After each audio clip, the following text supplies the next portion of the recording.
Welfare groups say they're alarmed by a trend to stereotype jobless people as lazy. The Prime Minister has again put the long-term unemployed on notice. They're going to be targeted in next month's budget to get back to work. Tony Abbott supports the direction, but social service groups say the constant political discussion is sending the wrong message about the jobless. Here's political correspondent Greg Jennett. She's down to work, and the Prime Minister has a plan for thousands of others to do the same. There is a lifetime of earnings, and for the government there's a lifetime of tax paying instead of welfare payments. So that's a great goal for the country.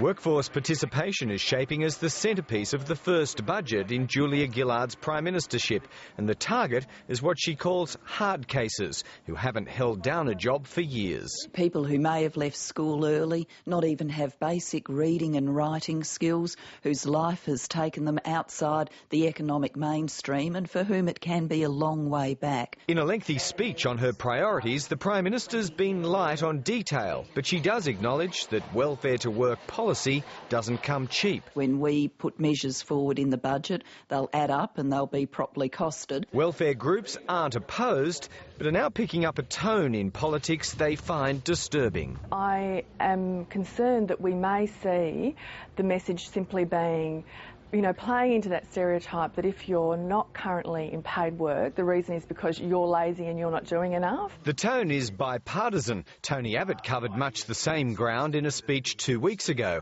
He called for changes to work for the dole and to move labour from areas of high unemployment to places where workers are in short supply. The only real difference was that it was entirely devoid of any serious content. The sentiments were the same.